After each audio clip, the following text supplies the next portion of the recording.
It's really my delight and distinct honor to present the Father Edward F. Boyle Award to Sara Kerr Garraty, Esquire.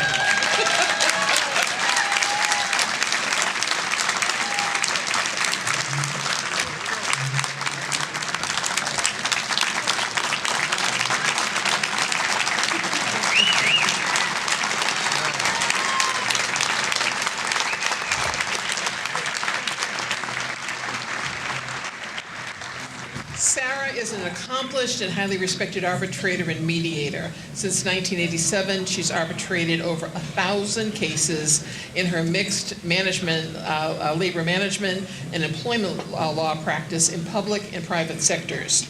Since her Northeastern Law graduation, she has worked almost exclusively in dispute resolution, first for the state as the counsel for the Mass Labor Relations Board, and then on the Mass Board of Conciliation and Arbitration, before becoming an arbitrator on her own in 1993. She also works as a mediator, working with teachers and school boards.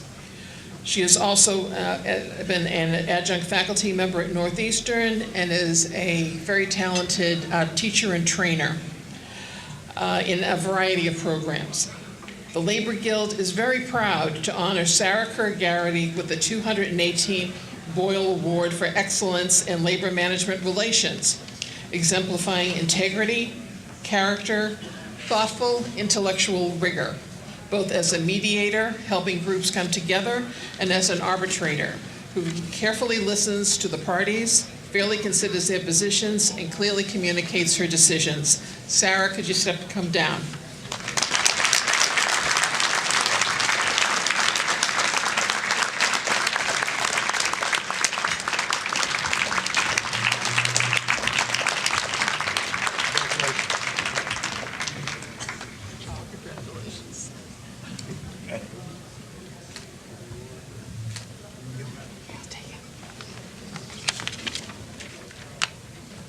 I promised short, but that was really short.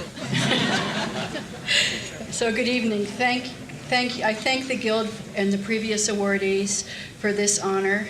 I am also grateful for this chance to thank all those gathered here as a labor management community for the trust you've demonstrated every time you put a dispute in my hands.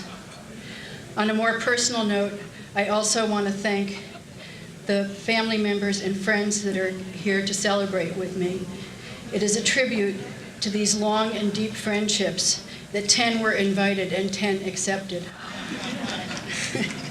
Finally, thanks to my husband, Jeffrey, who has been my partner since we were both 19 years old. He encouraged me to risk 5 years ago. He encouraged me to risk self-employment close to 30 years ago, and he has so often tolerated eating in that small place at the very end of the dining room table, not taken up with a hearing file. And he knows not to ask me when I will be home, because the answer is always, I don't know. As you can imagine, arbitrators do not get a lot of feedback. Almost everything we do is guaranteed to upset someone. And if we make anyone happy, they rarely discuss it with us. So this award is very meaningful to me and does feel like an acknowledgement that my work has been noticed and appreciated. I've been a labor relations neutral for my entire legal career. I came from a distinct generation of Boston area arbitrators who cut their teeth at the Labor Relations Commission or the Board of Conciliation or both. All of these years, after all of these years, impartiality is in my bones. It's instinctual. I literally started reading the sports page of the Globe so that I would have something to talk about in hearings other than the weather. I never put bumper stickers on my car. In that context, it is a little bit uncomfortable for me to declare myself tonight as a person with strongly held opinions. But here goes. When I got the call from the Labor Guild announcing my selection for this award, my first thought was that I would have to say something about this perilous moment in labor relations history. The earlier political eras that I have passed through have formed my idealistic belief system, and they have not prepared me well for today's climate. I was born the year the Supreme Court decided Brown versus the Board of Education. I came of age in the late 60s. My junior high was on Telegraph Avenue in Berkeley, California, just down the street from what was then the People's Park.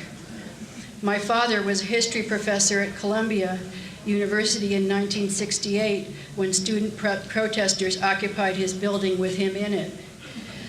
I have been among the throngs in the moratorium marches of the Vietnam era and the women's marches of the Trump era.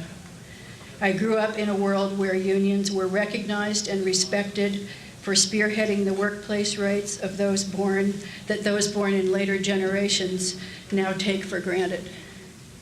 The Labor Relations Commission used to have a role called Officer of the Day. When assigned to this duty, we answered questions from the public about workplace rights. The most common call was from someone who had just been fired, and the first question I asked was always the same: are you in a union? The callers were uniformly shocked to hear if they did not have just cause rights under a union contract or fall into a protected class for some other reason, they could be fired at will. I don't have to remind this audience that we have been experiencing an erosion of union membership for a long time, or that we are currently experiencing a systemic and sometimes successful effort to curtail collective bargaining rights on a national scale. In an era characterized by partisan dysfunction, a many decades-long system of dispute resolution founded in negotiation, mediation, and only then arbitration with the goal of promoting industrial peace should be a model, not a target. As we seek to preserve this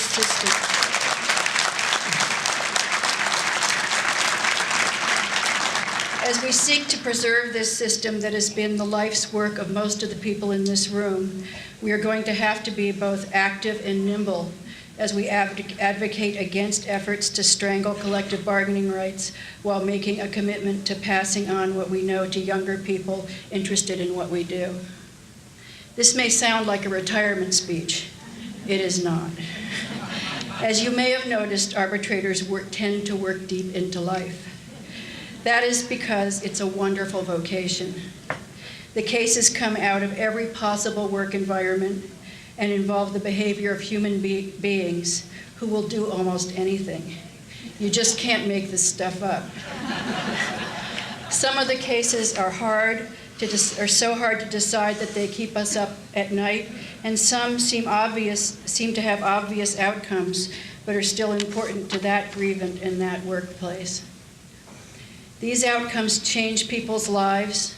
They right wrongs. They provide second chances. They also uphold the rights that management has not ceded. It's hard to give up all that humanity, so I think for now I won't.